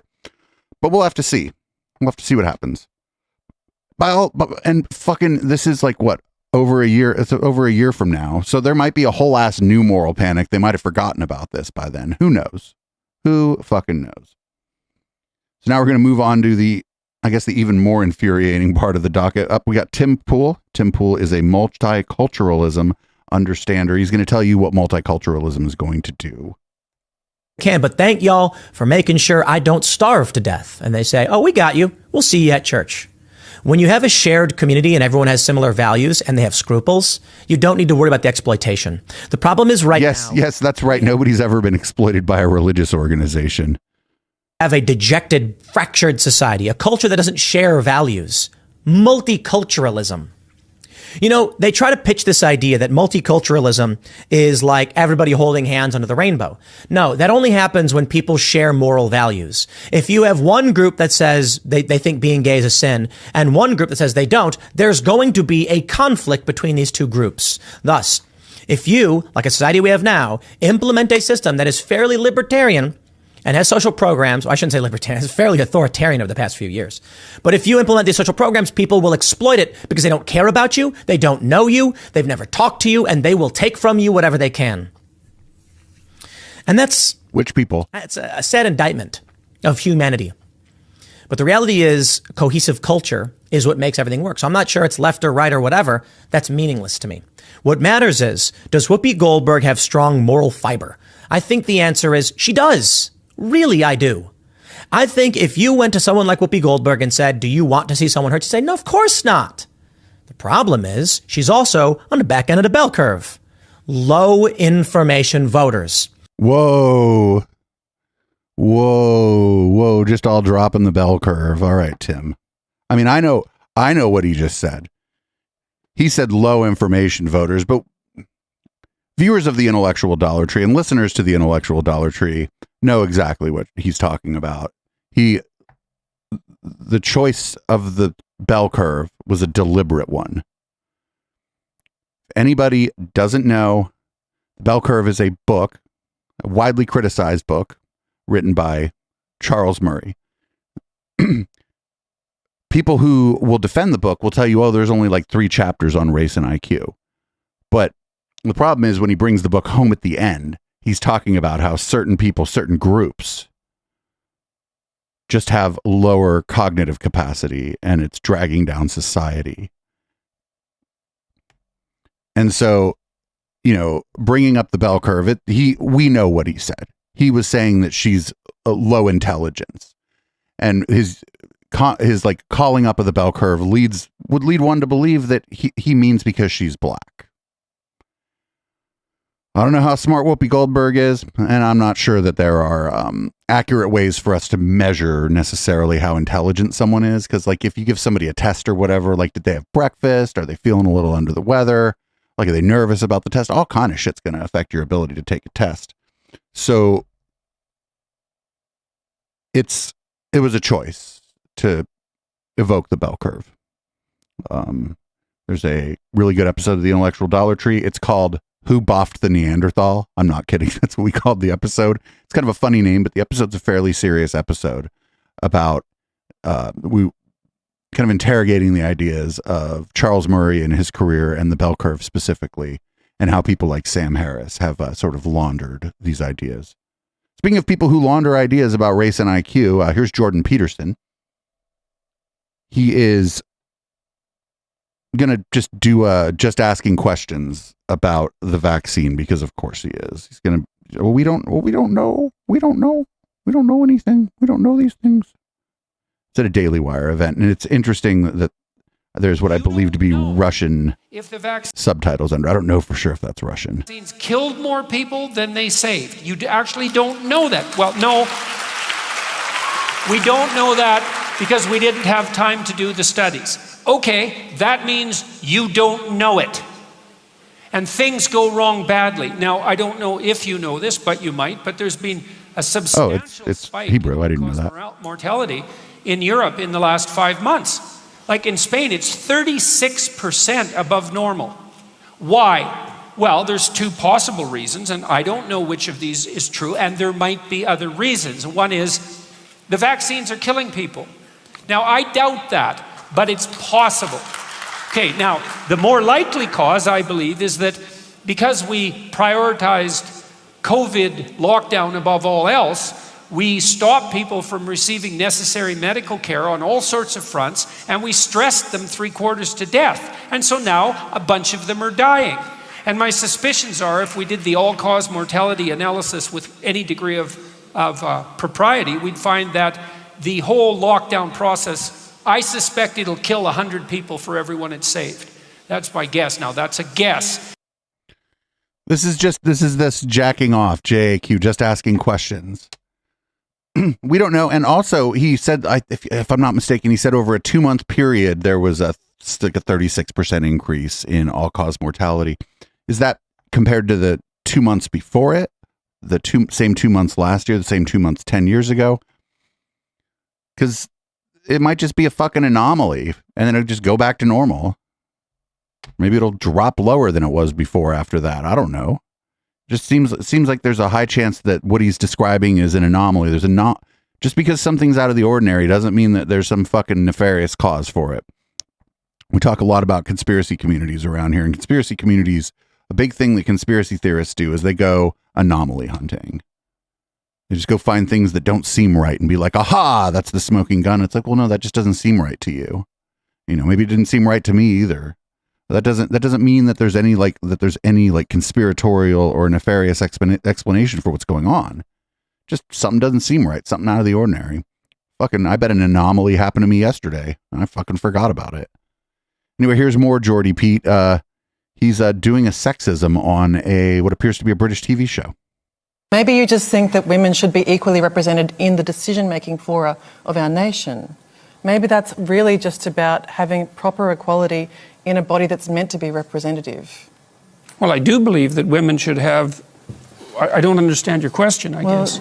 I guess you don't. That's pretty obvious, unfortunately. Well, how about if you phrase it more clearly, instead of just insulting me? No, keep insulting him. Fuck it. Look at it this way. Let's talk about quotas for a minute. So there's he just changed the subject. He's like, actually, I don't want to talk about the lack of representation of women in government bodies. Let's talk about quotas. Array of jobs that are fundamentally done by men. So, for example, Member of Parliament, 99.9% of sorry, bricklayers. Alex, I'm stop sledging you now, I promise. I'm happy to give my minute to Jordan. Why? 99.9% of bricklayers are men. Should we have quotas for women? Is bricklaying representative democracy? That has nothing to do with the question. The question. No, but you what? If there's evidence. But you just hand waved what she was saying, and now you're like, well, now what you're saying has nothing to do with my question. If I were her, I'd just hand wave what he's saying. Of structural inequality and oppression, because women aren't precisely represented at 50% in all professions at all levels, then why don't we have a conversation about having women represented in all professions at all levels? Why do we talk about the C-suite, for example? Why do we talk about politics and positions of power? Why don't we talk about it across the board? Okay, why he's like, why are we only talking about it in places where people have power? Jordan, it's because those are the places where people have power and can make decisions that impact hundreds of thousands, millions, possibly hundreds of millions of people. This guy can't be that dense. Let's just pause and... yeah, but that's because it's power. You pose a question to Terry Butler. Go ahead and answer it. Then we'll hear from the other panellists. His question to me? Well, yeah, if you'd like to answer the question about bricklayers. There's nothing wrong with bricklayers. Why there are no quotas in not.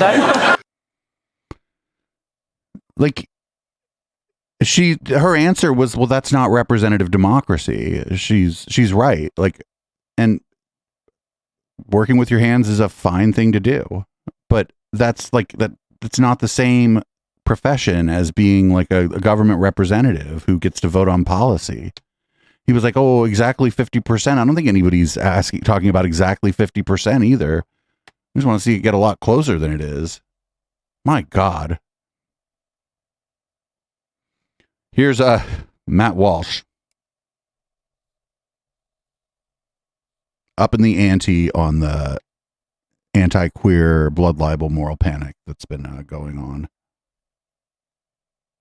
Well, as we've been tracking on the show for years, the Republican Party did virtually nothing to fight back against gender ideology and the trans agenda's indoctrination and abuse of children. They have been doing virtually nothing to fight back against it, but finally that has changed, and not by accident. Those in the anti-gender ideology movement, otherwise known as, the sanity movement or the reality movement, whatever term you want to use, have been in the trenches fighting against this madness for a long time. And it's through those efforts that we now find ourselves in a position where states across the country are passing laws banning the mutilation, castration, and abuse of gender-confused children. Utah, as we mentioned yesterday, is the latest state to pass a measure banning medical transitions on children. And that is significant because it was they're not happening. A year ago that Utah's Republican people under 18 aren't getting bottom surgery. What's he talking about? Spencer Cox vetoed a bill that would have banned males from female sports. And his stated reason was that he said he wasn't an, quote, expert on transgenderism, and therefore, because he's not an expert on it, all he could do was, quote, err on the side of kindness, mercy, and compassion. Well, we can't have that. One of the most shameful episodes of squishiness we've ever seen from the Squish Party, and that's saying a lot. Banning males from female sports it's a layup, no pun intended. You don't need to be an expert on anything. You just need to have common sense, and that's how you know that it's the right. He's talking about like children's sports. There's like no. These are just kids' sports. And you don't even need political courage to do it, because most Americans agree that sports should be segregated based on sex. Yet Cox went limp and surrendered anyway. Now, that was back in March of 2022. I see what he tried to do there. Fast forward to January 2023, and here he is signing a bill banning child gender transitions. He was afraid of being called a transphobe just a few months ago. Now he's signing legislation that will have him labeled a transphobe by every corporate media publication in the country. But that person clearly thinks these are two different issues. All the people that he was worried about being mad at him are going to be even more mad at him now because of this. So what changed? Did he somehow discover a backbone? Did he undergo his own gender transition from spineless jellyfish to actual human man? What? Probably not. Instead, the political realities changed because we forced them to change. You and me, those of us who have been speaking out and fighting back against this trans madness. We changed the political atmosphere by basically force of will. Change it so that even a guy like Spencer Cox has no choice but to do the right thing. And several other states, of course, are in line to do the same. Now, on the federal level, the only 2024 candidate officially in the race at this point, Donald Trump, announced this week a series of proposals to eradicate the trans agenda from schools and doctors' offices and government agencies nationwide. And we mentioned this briefly on the show yesterday, but it's worth listening to some of his proposal as he outlined it. And here it is. Listen. The left-wing gender insanity being pushed on our children. We already watched this. Act of child abuse. I guess Matt doesn't know that. Here's my plan to stop the chemical, physical, and emotional mutilation of our youth. On day one, I will revoke Joe Biden's cruel policies on so-called gender-affirming care. Ridiculous. A process that includes giving kids puberty blockers, mutating their physical appearance, and ultimately performing surgery on minor children. Can you believe this? I will sign a new executive order instructing every federal agency to cease all programs that promote the concept of sex and gender transition at any age. I will then ask Congress to permanently stop federal... At any age now? He's fucking wants to... ...to promote or... Now he wants to... Like, he slipped in that at any age there. I didn't notice that the first time we saw this. ...mutilation in all 50 states. It'll go very quickly. I will declare that any hospital or healthcare provider that participates in the chemical or physical mutilation of minor youth will no longer meet federal health and safety standards for Medicaid and Medicare, and will be terminated from the program immediately. Furthermore, I will support the creation of a private right of action for victims to sue doctors who have unforgivably performed these procedures. There are already ways you can sue people for malpractice. Well, it's all very similar to the law that we're getting passed here in Tennessee, but Tennessee is just one state. We need exactly this. We need exactly this on the national level as well. Trump also says, as he goes on to say, that he would direct the Department of Justice to investigate hospitals, pharmaceutical companies, doctors, to find out if they've been involved in a cover-up of the horrific long-term side effects of gender transition drugs and surgeries. Now, the answer, of course, is that, yes, they have been covering those things up, as any genuine and thorough investigation will clearly show, which is why the next step under a Trump administration or any Republican administration should be to arrest the culprits. The hundreds and hundreds of them, if not thousands of them, and throw them in federal prison. Now, this can't be a matter of simple fines and financial penalties. I mean, that should be part of it. But the only real recourse here, the only semblance of justice would be prison sentences, very long ones. Now, if it were up to me, we'd go further than that. As far as I'm concerned, mutilating and castrating children should be legally considered a capital crime, and it should earn the prescribed penalty for such crimes. But if we can't have that... So he's calling for execution of people who do trans-affirming care. Positive developments. Yeah, we know that the left isn't going to take any of this lying down. They were so close in their minds to achieving their genderless dystopia that they're not going to give up now. They can't, because gender ideology is the centerpiece of their entire cultural agenda. They can't give up on it.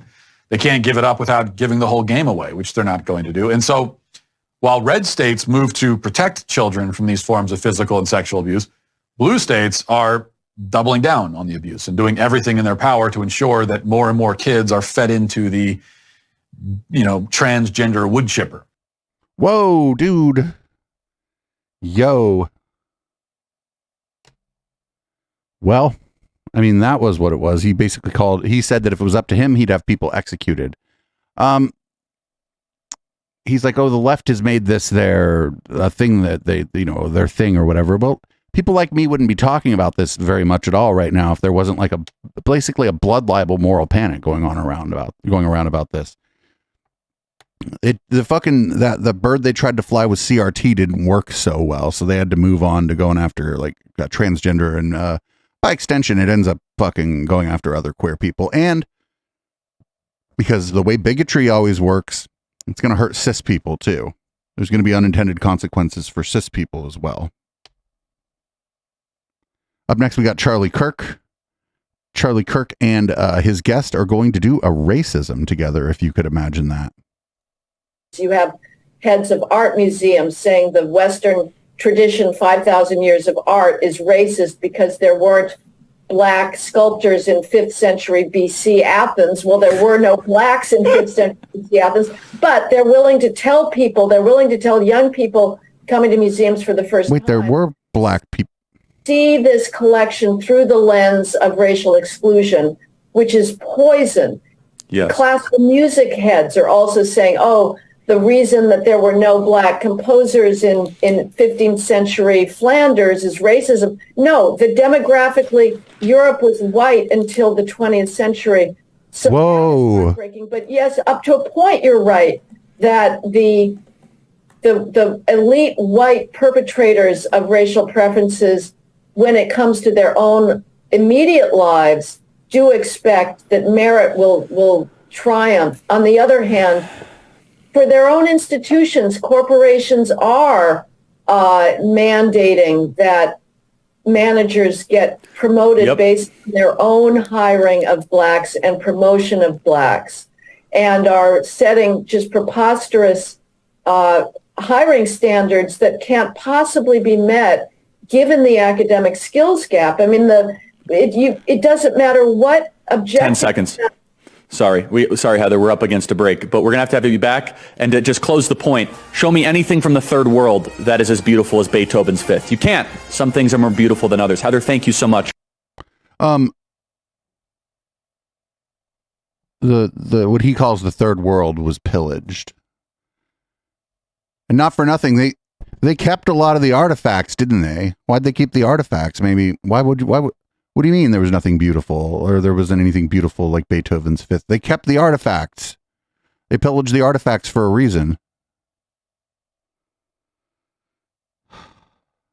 Here's Charlie Kirk. He's like, why even have studies of black history at all? It's just too political.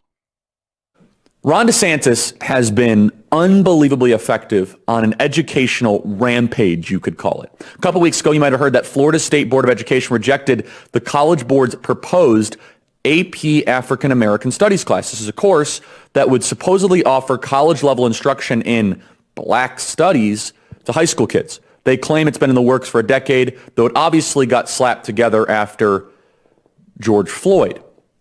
The draft class was full of CRT, abolition of prisons, BLM, all this nonsense.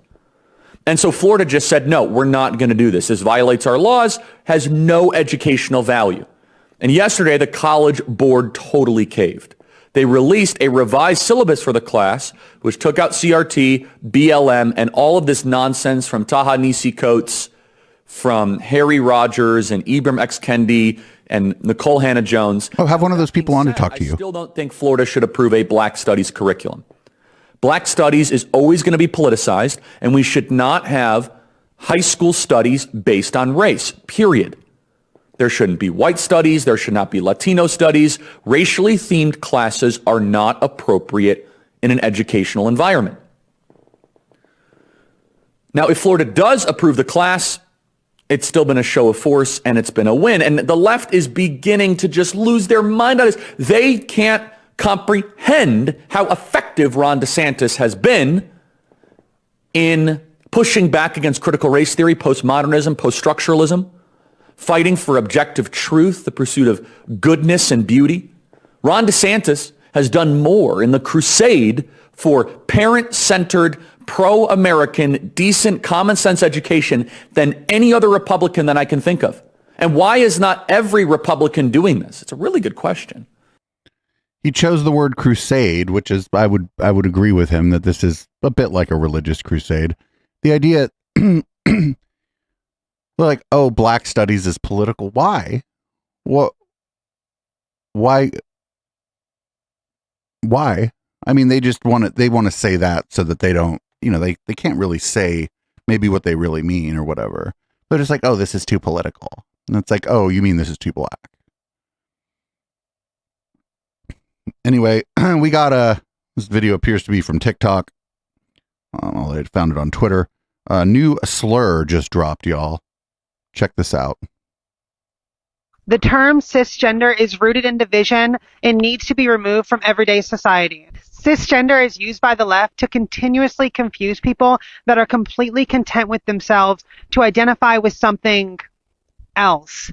I am a transgender woman telling you that it is 100% okay to call yourself a man or a woman. Please do. Reclaim yourself back, reclaim your identity, and follow along for more thoughts from a clear-thinking, educated trans woman.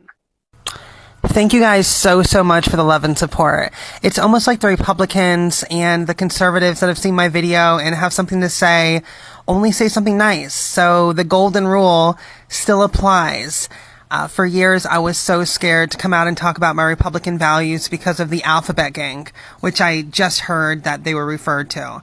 Meaning my own trans community has scared the living heck out of me about talking about things that matter and protecting our children and keeping the home a sacred place. I mean, transness and the LGBTQ narrative has gone off course.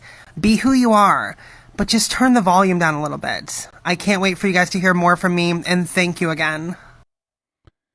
Like, cis just means not trans or non-binary. It's just a description. It's not a slur. Like, what the fuck? But everybody, that's a new slur. Act like you know.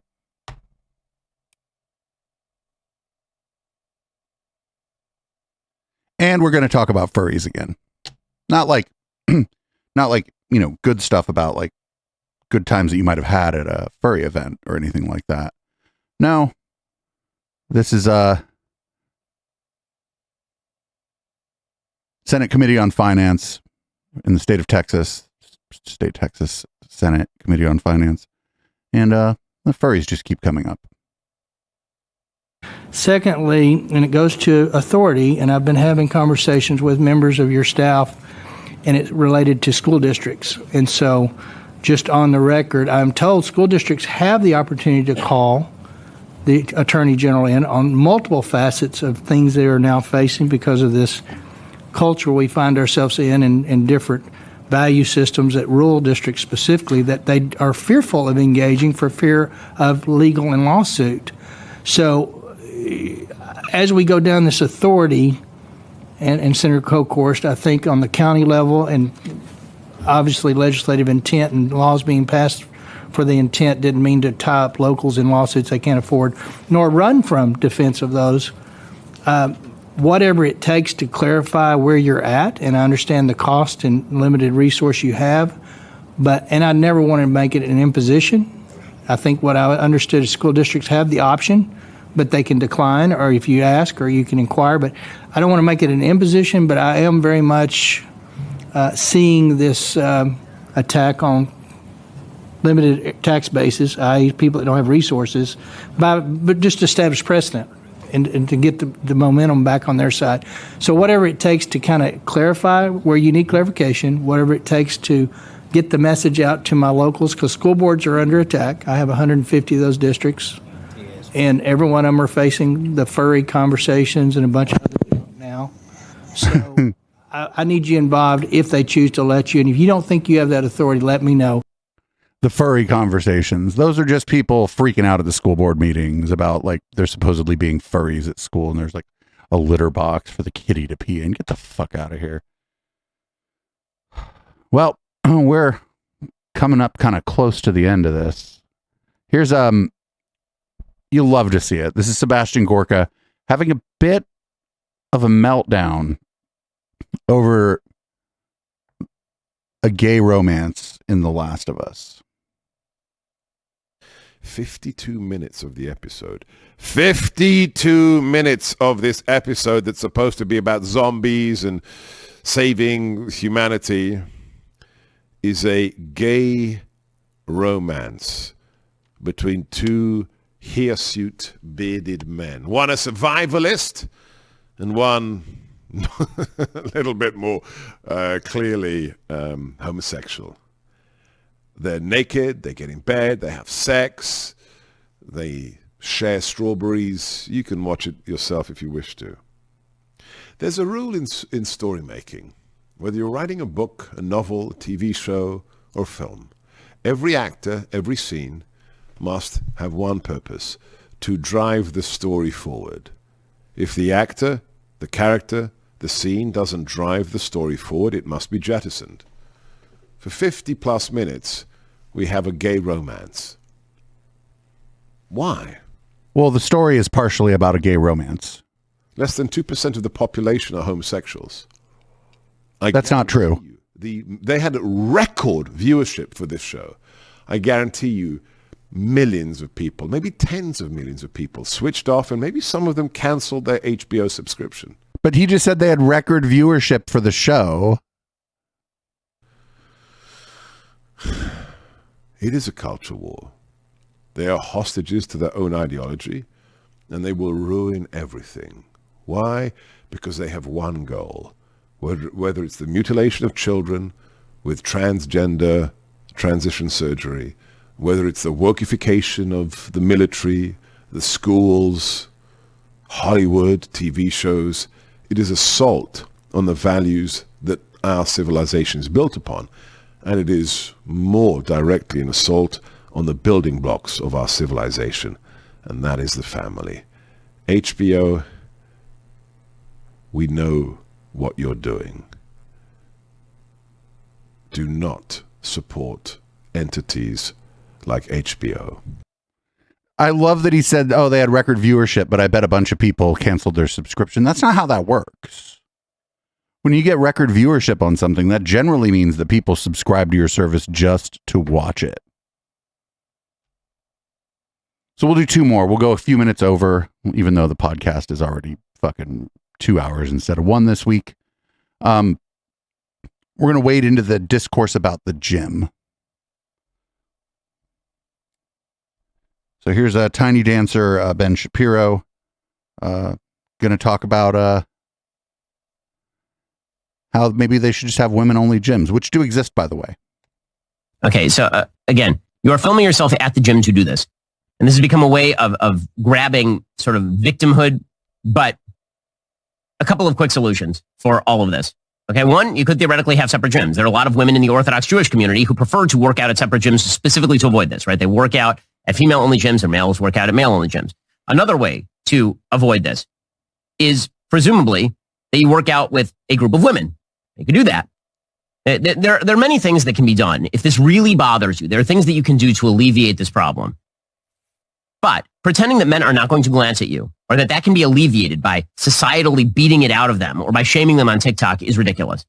It's always going to be ridiculous. And that's not the same. Pretending that a stare is the same thing as a glance is silly. It is not the same thing as a glance. Pretending that men are not going to glance at women is silly. Pretending that men glancing at women is inherently a bad thing is silly.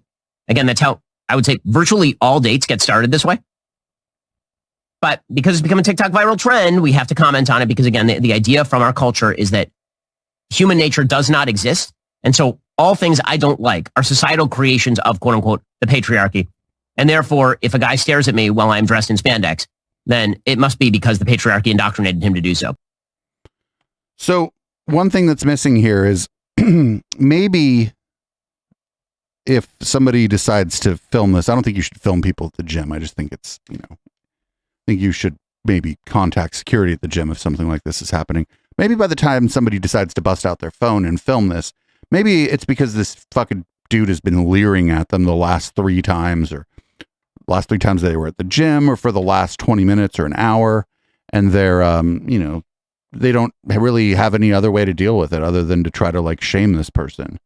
And that's like left out of this, just completely left out of this. It's like what happened before the video started. We got one more. We got Matt Walsh on the Piers Morgan show